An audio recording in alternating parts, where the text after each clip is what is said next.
Comment supprimer les dangers de votre maison? Plutôt que de vous fournir une liste de contrôles détaillée, je vous conseille de vous habituer à considérer votre maison selon l'optique de votre tout petit, au lieu d'y penser en adulte. Vous considérez les cachets d'aspirine de votre armoire à pharmacie comme des médicaments que vous prenez par 1 ou 2 à la fois pour un mal de tête ou une douleur musculaire. Votre bébé les considère comme une nouvelle sorte de bonbon. Il peut se tuer en absorbant un tube entier de ces bonbons-là. Faites une exploration lente et systématique de votre maison, y compris le sous-sol, la cour et le garage. Essayez de voir comme si vous étiez un petit enfant. Demandez-vous, n'y a-t-il rien ici qu'il puisse attraper? Rien qu'il puisse mettre dans sa bouche et avaler, et qui puisse lui faire du mal? Enlevez tout cela. Voici quelques exemples de ce que vous devriez ôter au cours de votre tournée d'inspection à travers la maison. Vérifiez tout ce qui est poison. Mettez tous les objets et produits empoisonnés hors de sa portée.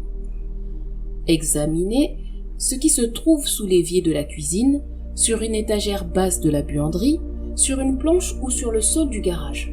Votre bébé peut-il atteindre un des produits suivants dans votre maison? Ammoniac ménager, chlore, poudre pour les fourmis, produits pour lustrer les voitures, cigarettes, antigel, eau de javel, détergent, white spirit, peinture au plomb, cirage, tabac, désherbant, cire à meubles, insecticide, antimite. Votre armoire à pharmacie est particulièrement riche en poison. Les médicaments que les adultes prennent par petites quantités, sans danger, peuvent être fatals à des jeunes enfants. Vous y avez sûrement des médicaments tels que de l'aspirine, des somnifères, du sirop à la codéine, des tranquillisants, du camphre, ainsi que des flacons de vieilles ordonnances qui ne sont pas vides et qu'on n'a pas jetés. La seule protection efficace contre l'armoire à pharmacie ou toute autre armoire pouvant contenir des objets ou des substances dangereuses est de la fermer à clé. En tant que parent d'un jeune enfant, il vous faut avoir un œil de lynx et examiner de temps en temps ce qui se trouve dans les pièces, particulièrement sur les parquets. Assurez-vous qu'il n'y a pas de clous, de lames de rasoir, de morceaux acérés de jouets cassés, d'épingles de sûreté ouvertes ou autres objets dangereux. Il faut aussi que les jouets et autres objets avec lesquels ils s'amusent soient assez gros pour qu'ils ne puissent pas les avaler. Attention aux pièces, bonbons, épingles ou aiguilles, perles, trombones ou autres objets du même genre. Ne laissez pas non plus votre enfant absorber des aliments qui puissent l'étouffer, par exemple des noisettes, du popcorn caramélisé. Quand vous faites la cuisine, tournez les poignées des casseroles et des poêles vers l'arrière de votre cuisinière, afin qu'il ne puisse pas les atteindre et les renverser sur lui. La corbeille à papier et la caisse à ordures sous l'évier de la cuisine sont particulièrement dangereux pour les enfants car nous jetons sans y penser des choses qui sont virtuellement dangereuses pour lui. L'électricité est bien entendu une autre source de danger. Couvrez les prises qui ne sont pas constamment utilisées de cache-prises de sûreté. Ils l'empêcheront de découvrir ce qui pourrait se passer s'il y glissait une épingle à cheveux ou un trombone. Ne laissez jamais non plus un poste de radio, un radiateur électrique portable ou tout autre appareil près d'une baignoire. Il va sans dire que les armes à feu et les munitions doivent être sous clé à tout moment et que les armes ne devraient jamais être chargées, même dans un placard fermé. Un atelier est un endroit mortellement dangereux et il devrait être cloisonné ou séparé pour que l'enfant n'y pénètre pas. Sinon, vous lui offririez l'accès à des jouets tels que bloc-moteur, scie, couteau, peinture, mastic, etc. Si votre bébé va jouer tout seul dans la cour, et c'est une bonne idée qu'il ait une cour pour qu'il puisse jouer, il faut qu'elle soit enclose et qu'il ne puisse sortir et s'exposer à toutes sortes de dangers. Un enfant a vite fait d'aller se promener tout seul et de courir des risques. La seule vraie précaution à prendre est de mettre une palissade au-dessus et au-dessous de laquelle il ne puisse passer. Étant donné l'habileté que possède un enfant à apparaître aux endroits inattendus et à s'élancer sur une route avant que vous ne compreniez comment il a pu y parvenir, les voitures posent un problème majeur. Si vous conduisez une voiture avec de jeunes enfants autour de vous, regardez derrière la voiture, dessous et devant avant de démarrer. Redoublez d'attention lorsque vous reculez, car de très nombreux accidents se produisent quand une mère pressée sort ou rentre de sa voiture en marche arrière. Lorsque vous vous garez, assurez-vous que vous avez tiré le frein à main et que vous avez enclenché la première vitesse. Lorsque votre voiture est garée à l'extérieur ou dans un garage non fermé à clé, remontez les vitres et verrouillez les portes de la voiture. Il est stupéfiant de constater comme les enfants sont habiles à lâcher les freins, à tomber par les portes ou à s'enfermer à clé. À propos, il est beaucoup moins dangereux d'avoir dans votre voiture des glaces qui se remontent à la main plutôt qu'automatiquement.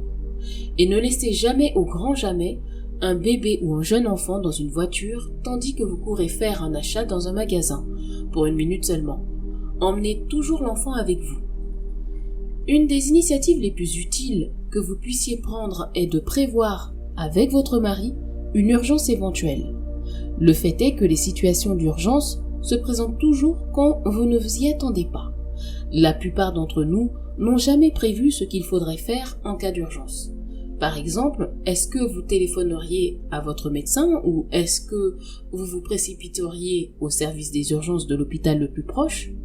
Assurez-vous que vous avez placé près du téléphone et dans votre voiture les numéros de votre médecin, de l'hôpital, des pompiers, de la police ou tout autre numéro nécessaire en cas d'urgence.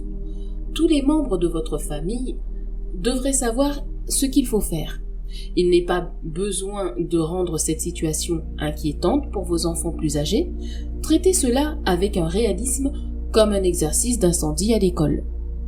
Ayez à portée de main une trousse de premiers soins à la maison. Cette trousse devrait contenir une petite provision des antidotes universels pour poison. Demandez à votre médecin ce que cette trousse devrait contenir. Il serait bon que votre mari et vous suiviez des cours de secourisme de la Croix-Rouge. Ce que vous y apprendrez, le bouche à bouche par exemple, peut sauver non seulement la vie de votre enfant, mais la vôtre aussi. Les parents ont besoin d'être protecteurs, mais pas trop. Il y a une grande différence entre les deux attitudes. Votre enfant a besoin que vous le protégiez des dangers dont il est inconscient parce qu'il est trop naïf, mais il n'a pas besoin que vous le protégiez trop dans les situations qui ne présentent pas de danger véritable. Si vous le protégez trop, vous lui donnez seulement une peur inutile du monde qui l'entoure, et vous détruirez l'assurance qui grandit en lui de pouvoir se débrouiller. Prendre toutes ces précautions dans votre propre maison peut vous apparaître comme un énorme surcroît de travail. Et c'est vrai. Mais une fois ces précautions prises et votre maison devenue sans danger, vous aurez la liberté de laisser votre enfant l'explorer tout son soul et vous aurez l'esprit tranquille en sachant que votre maison est sûre pour votre enfant. Supposons qu'il en soit ainsi. Vous avez ôté ou mis sous clé tout ce qui représentait un danger virtuel. Vous avez décidé de ne pas forcer votre bébé à s'adapter à une maison réservée exclusivement aux adultes, par le truchement d'interdictions et de tapes. Vous avez au contraire retiré vos vases de prix et bibelots fragiles pour que la maison soit adaptée à votre enfant. Quand il sera plus grand, vous pourrez ressortir tout cela.